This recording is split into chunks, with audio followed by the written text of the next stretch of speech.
Hello student, welcome to my YouTube channel study time with Ravi.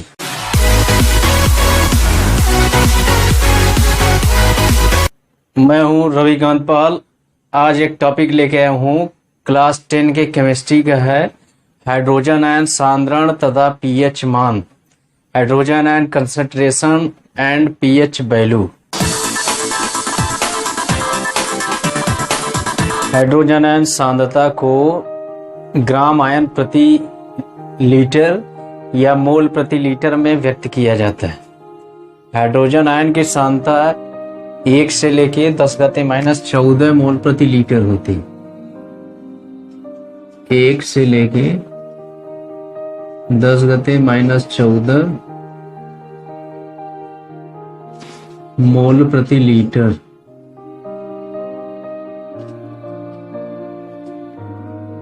ये hydrogen ion की सांद्रता होती है। H+ से दिखाते हैं इसमें बड़े कोष्ठक में। इसका मान 1 से शुरू होता है और 10⁻14 मोल प्रति लीटर तक होता है।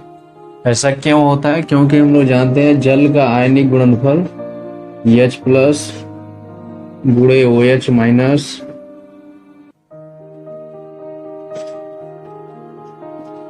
बराबर होता है 1.0 गुणे 10⁻14। तो इसमें जो हाइड्रोजन आयन सांद्रता है और हाइड्रोक्साइड आयन सांद्रता है, दोनों का गुणनफल 10⁻14 होना चाहिए। तो यदि ये 10 हाइड्रोजन की सांद्रता 10⁻0 होगी तो इसकी हो जाएगी 10⁻14 हो जाएगी। इस तरह से दोनों गुणनफल किया जाएगा तो 10⁻14 आ जाएगा। इसी तरह से इसकी सांद्रता 10⁻1 होगी तो इसकी 10⁻13 हो जाएगी। इसी तरह से क्रम से देखते जाएंगे तो ये 10⁻14 तक जाएगा ये क्रम, और ये 10⁻0 तक चला जाएगा। तो कह सकते हैं कि किसी भी विलयन में हाइड्रोजन आयन की जो सांद्रता होती है 10⁻0, या इसको 1 भी कहेंगे, 1 से लेके 10⁻14 तक होती है। और इसके विपरीत हाइड्रोक्साइड आयन की भी सांद्रता 10⁻0 से लेके 10⁻14 तक होती है। दोनों का प्रसार एक जैसा होता है, लेकिन दोनों का गुणनफल सदैव 10⁻14 होता है। तो ये है हाइड्रोजन आयन सांद्रण। अब इसके बाद हाइड्रोजन आयन सांद्रण जो होता है 10⁻0 से लेके 10⁻14 तक होता है मोल प्रति लीटर, या इसको यम भी प्रदर्शित करते हैं, कैपिटल यम से भी लिखा जाता है मोल प्रति लीटर को। अब यहाँ बात आती है कि ये जो हाइड्रोजन आयन सांद्रता है या सांद्रण है 10 की घातों के रूप में व्यक्त किया जाता है। लेकिन एक वैज्ञानिक है सोरेनसन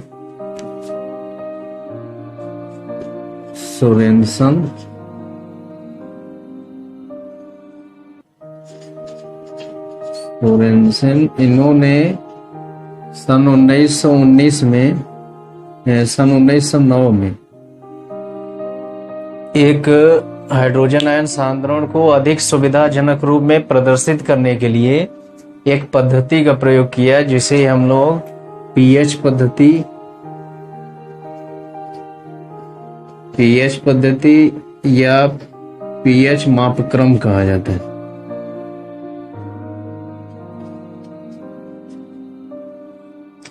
इसको इंग्लिश में पीएच सिस्टम,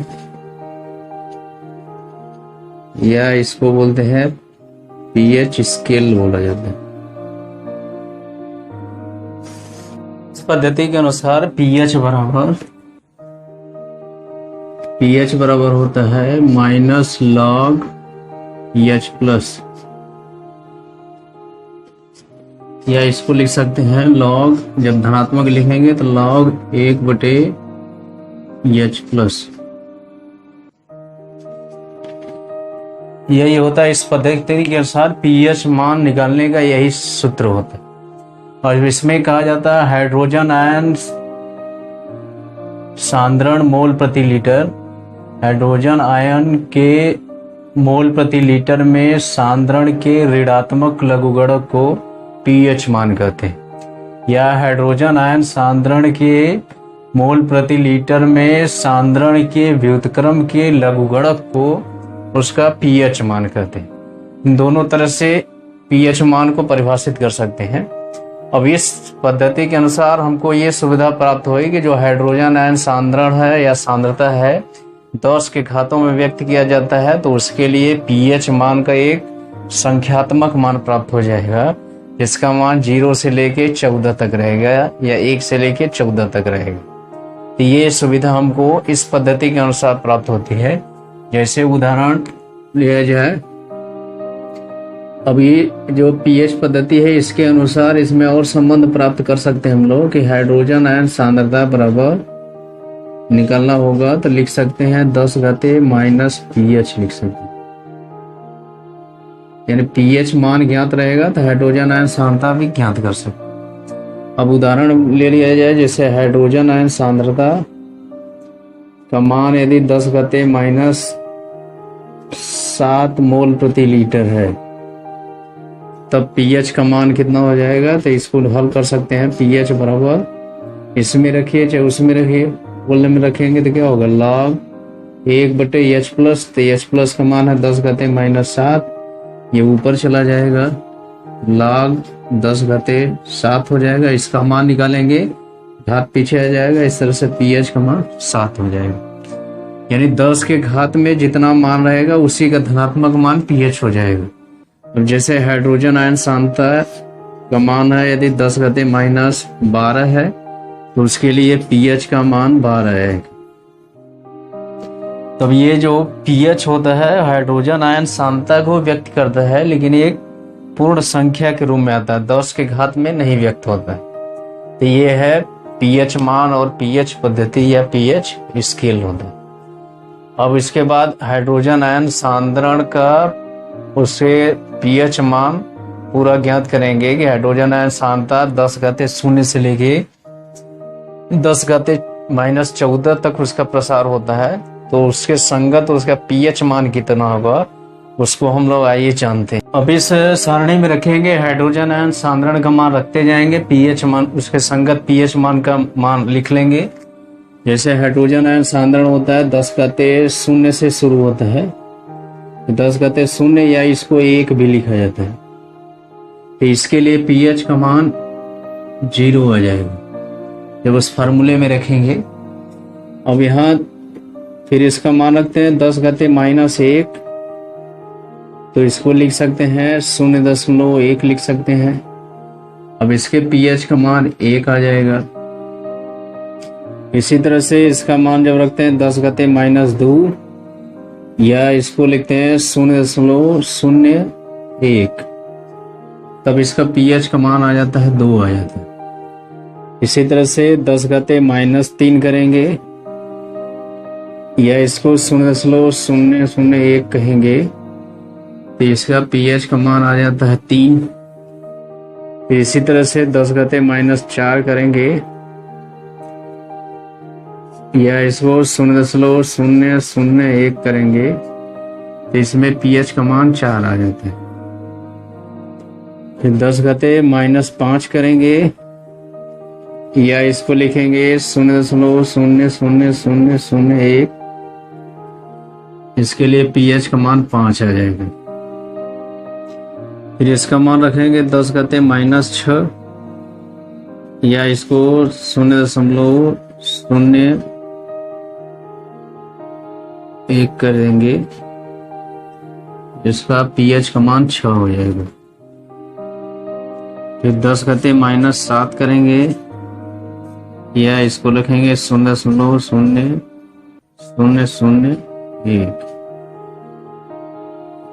इसके लिए पीएच का मान 7 आ जाता है। फिर इसके बाद इसका 10 घाते माइनस 8 रखेंगे, या इसको दशमलव में लिख सकते हैं,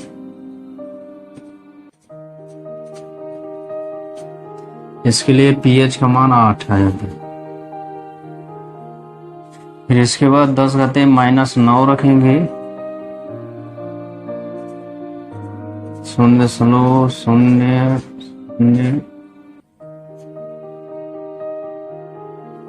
तो इसके लिए pH का मान 9 आ जाता है। फिर उसके बाद 10 घाते -10 रखेंगे, 2 2 4 2 6 2 8 9 10। इसके लिए pH का मान 10 आ जाता है। फिर इसके बाद 10 घाते -11 रखेंगे, 2 2 4 2 6 2 8 10 11। इसके लिए pH का मान 11 आ जाता है। फिर इसके बाद 10 घाते -12 रखेंगे, 2 2 4 2 6 2 8 10 11। इसके लिए pH का मान 12 आ जाए। फिर 10 घाते -13 रखेंगे, 2 2 4 2 6 2 8 10 12 1 13। इसके लिए pH का मान 13 आ जाता है। फिर 10 घाते -14 रखेंगे, 2 2 4 2 6 2 14। इसके लिए pH का मान 14 आ जाता है। तो ये हो गया pH मान 0 से लेके 14 तक। जब pH मान 7 होता है तो उस समय हाइड्रोजन आयन सांद्रता 10 घाते -7 होती है, तो हाइड्रोक्साइड आयन सांद्रता भी 10 घाते -7 होगी। तो उस समय जो विलयन होगा वो उदासीन होगा। इस तरह से pH मान पर विलयन उदासीन रहता है। फिर 7 से ऊपर जैसे जाएंगे pH मान बढ़ता रहता है, यानी इसको बोल जाते हैं अम्लीय शक्ति का बढ़ता क्रम। अम्लीय शक्ति का बढ़ता क्रम नीचे से लेके ऊपर इसका मान बढ़ता है।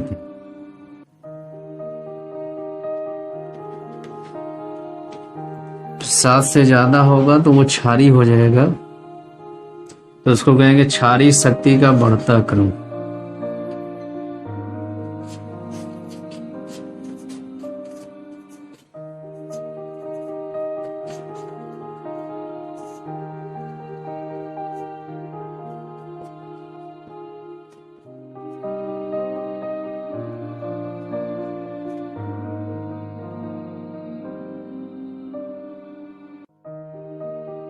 यानी pH 7 पर विलयन उदासीन रहता है, 7 से कम पर विलयन अम्लीय रहेगा और 7 से ज्यादा पर विलयन क्षारीय रहेगा। ये है हाइड्रोजन आयन सांद्रण और उसका pH मान।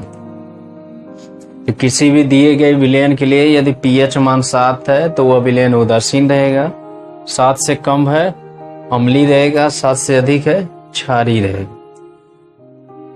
अब इसके बाद हम लोग आते हैं pH मान का दैनिक जीवन में महत्व, importance of pH value in daily life. इस तरह से pH हमारे शरीर और वातावरण में होने वाली बहुत सी क्रियाओं को नियंत्रित करता है, जिसमें से कुछ मुख्य क्रियाएं इस तरह से हैं। पहला इसमें है कि हमारे पाचन तंत्र में pH का कार्य, work of pH in our digestive system. अब ये क्या होता है कि जो अमाशय होता है उसमें पाचन जो रस उत्पन्न होता है उसमें हाइड्रोक्लोरिक अम्ल बनता है, HCl बनता है, जिसका pH मान HCl के pH मान होता है 1.2 होता है, यानी ये अम्ल होता है। और ये जो हाइड्रोक्लोरिक अम्ल होता है अमाशय में कोई क्षति पहुंचाए बिना पाचन क्रिया में सहायता करता है। अपच की स्थिति में, जब अपच की स्थिति आती है तो उस समय अमाशय द्वारा बहुत अधिक मात्रा में अम्ल बनता है जो उसमें दर्द और जलन उत्पन्न करता है। तो उससे बचने के लिए उसमें एक एंटासिड का प्रयोग करते हैं एंटासिड एक ऐसा पदार्थ है जिसमें क्षार पाया जाता है। तो जैसे एंटासिड का प्रयोग करते हैं तो वह क्षार अधिक मात्रा में उत्पन्न अम्ल को उदासीन कर देता है, जिसके कारण जलन और दर्द में राहत प्राप्त होती है। तो सामान्यतः उस एंटासिड के रूप में मैग्नीशियम हाइड्रॉक्साइड का प्रयोग किया जाता है, MgOH2 का, जिसको हम लोग मिल्क ऑफ मैग्नीशिया भी कहा जाता है। इसको मिल्क ऑफ मैग्नीशिया।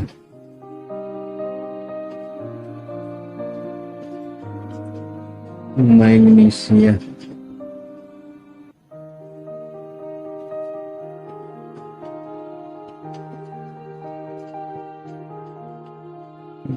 मैग्नीशिया इस तरह से प्रमुख एंटासिड के रूप में मैग्नीशियम हाइड्रॉक्साइड का प्रयोग किया जाता है। तो ये था पीएच का हमारे दैनिक जीवन यानी शरीर में होने वाली क्रियाओं में इसका महत्व था। ये हमारे पाचन तंत्र में भी इसका महत्व होता है। पीएच का दूसरा महत्व इसमें महत्वपूर्ण महत्व है पीएच परिवर्तन के कारण दंत क्षय, pH change as the cause of tooth decay. अब इसमें क्या होता है कि मानव के शरीर में जो दांत होता है वह बहुत ही कठोर पदार्थ कैल्शियम फास्फेट की परत का होता है, और शरीर में सबसे कठोर पदार्थ कैल्शियम फास्फेट होता है, और इसी के आवरण द्वारा दांत बना रहता है, जिसको हम लोग इनेमल भी कहते हैं। तो जब कभी मुंह में उपस्थित जो लार पदार्थ होता है उसका पीएच मान ये 5.5 से कम हो जाता है, 5.5 से कम हो जाता है अर्थात अधिक अम्लीय हो जाता है, तो उस अवस्था में वह इनेमल को नुकसान पहुंचाता है, उसका क्षरण करना शुरू कर देता है, और धीरे धीरे दांत के अंदर भी क्या करता है कि उसके क्षरण को प्रभावित करने लगता है, दांत धीरे धीरे क्षरित होने लगता है। तो इसका कारण क्या होता है, पीएच मान में 5.5 से इसका मान क्यों घट जाता है? इसका कारण उसमें बहुत से है, लेकिन मुख्य कारण ये माना जाता है कि भोजन के पश्चात जब दांत में कुछ भोज्य पदार्थ या शर्करा युक्त कुछ खनिज युक्त भोज्य पदार्थ उसमें बचे रहते हैं या फंसे रहते हैं, तो उसमें कुछ बैक्टीरिया उत्पन्न होते हैं जो उसको निम्नीकरण करके अपघटित करके अधिक मात्रा में अम्ल बनाते हैं, जिसके कारण मुंह का पीएच मान या मुंह में जो पाए जाने वाला द्रव है या लार है उसका पीएच मान 5.5 से कम हो जाता है, जिसके कारण इनेमल का या फास्फेट कैल्शियम फास्फेट की परत का क्षरण होना शुरू हो जाता है। तो इससे बचने के लिए भोजन करने के पश्चात बार बार मुंह में पानी लेके कुल्ला करना चाहिए, बार बार उसको धोना चाहिए, और रात में सोते समय क्षारकी युक्त टूथपेस्ट का या क्षारकी युक्त टूथपेस्ट से ब्रश करना चाहिए, खूब अच्छे ढंग से ब्रश करना चाहिए। उसके बाद इस दंत क्षय से बचा जा सकता है। तो ये था हम लोगों के शरीर में होने वाली क्रियाओं के नियंत्रण में पीएच मान का महत्व था। अब इसके बाद पीएच का तीसरा महत्व है पौधों और पशुओं की पीएच के प्रति संवेदनशीलता, sensitivity of plants and animals to pH. अब इसमें देखा जाता है कि जो पेड़ पौधों या पशुओं या जंतुओं की जो पीएच के प्रति संवेदनशीलता होती है, अर्थात कहने का मतलब है कि उनका जो जीवन होता है या शरीर के अस्तित्व का जो होता है उसमें एक निश्चित पीएच के अंतर्गत ये कार्य करता है। उसमें देखा गया है कि मनुष्य के लिए पीएच का मान 0.7 से लेके 7.8 तक होना चाहिए। इस परिसर तक शरीर सुखपूर्वक कार्य करता है, यानी अच्छे ढंग से कार्य करता है।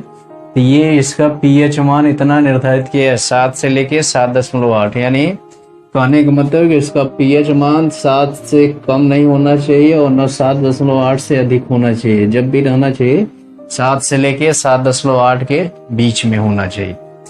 और कभी कभी होता है कि वर्षा की जल का जो पीएच मान होता है 5.6 से यदि कम हो जाता है 5.6 से कम हो जाता है तो वह अम्लीय वर्षा कहलाती है। तो वह जब उसका प्रवाह, वर्षा के बाद उसका प्रवाह जब तालाब और नदियों में होता है तो उनके जल का भी पीएच मान बढ़ जाता है, जिसके कारण उसमें पाए जाने वाले पौधे, जीव जंतुओं को भारी नुकसान पहुंचता है।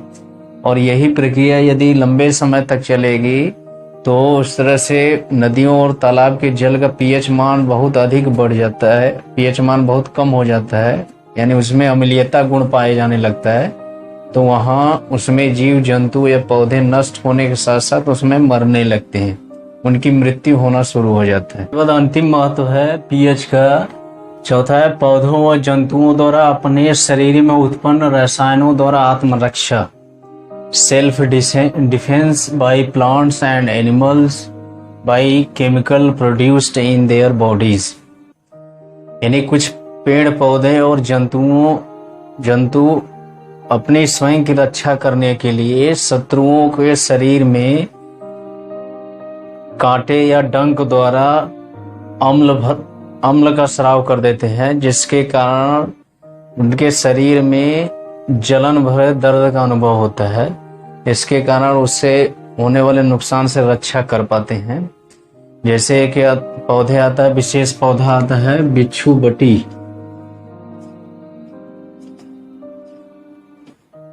बिच्छू बटी, इसको इंग्लिश में नेटल बोला जाता है।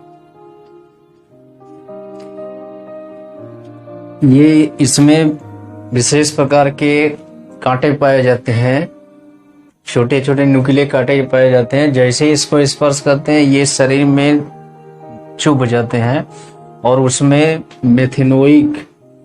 मेथेनाइल अम्ल का स्राव करते हैं, HCOOH। इस अम्ल का स्राव करते हैं, जिसके कारण उसमें जलन उत्पन्न होती है और दर्द उत्पन्न होता है। तो इससे बचने के लिए इसमें बेकिंग सोडा या बेकिंग पाउडर का प्रयोग किया जाता है। या कभी कभी बिच्छू बटी के बगल में एक और पौधा पाया जाता है जिसको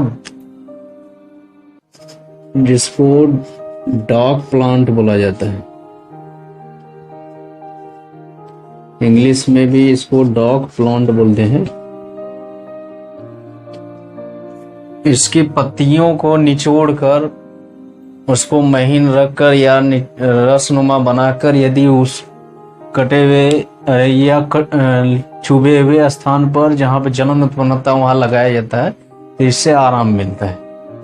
फिर इसी तरह से बहुत से जैसे मधुमक्खियां होती हैं, उनके डंक में भी, डंक मारने से भी उनके डंक से शरीर में एक अम्ल का स्राव होता है, जिसके कारण वह जलन और दर्द उत्पन्न होता है। तो उससे भी बचाव के लिए बेकिंग सोडा का प्रयोग कर सकते हैं या किसी दुर्बल क्षार का प्रयोग कर सकते हैं उससे बचने के लिए। या कभी कभी इसमें होता है कि ये जो बर्रा होती है, बर्रा जिसको इंग्लिश में वेस्प बोलते हैं, इसके चुभन के कारण इसके डंक में एक क्षारक उत्पन्न होता है और इस क्षारक से भी उसमें जलन और दर्द उत्पन्न होता है। तो उससे बचने के लिए इसमें एसिटिक एसिड के तनु विलयन का प्रयोग करते हैं, जिससे दर्द में बहुत राहत मिलती है। या उसमें मेथेनाइल अम्ल और बेकिंग सोडा का भी प्रयोग कर सकते हैं। तो ये था पौधों और जंतुओं द्वारा शरीर में उत्पन्न होने वाले रसायनों द्वारा आत्मरक्षा। तो ये जो आत्मरक्षा होती है वह पीएच मान परिवर्तन के कारण होती है और उसमें वो विशेष प्रकार के अम्ल और क्षार उत्पन्न करते हैं, स्वयं रसायन के रूप में अम्ल और क्षार उत्पन्न करते हैं और उसी के स्राव से शत्रुओं के शरीर में जलन और दर्द उत्पन्न करते हैं। तो उनकी स्वयं की रक्षा यहाँ से संभव हो जाती है। तो ये था पीएच मान का दैनिक जीवन में महत्व। अब इसके बाद बस इतना ही। अब नए टॉपिक के साथ आएंगे, तब तक के लिए धन्यवाद।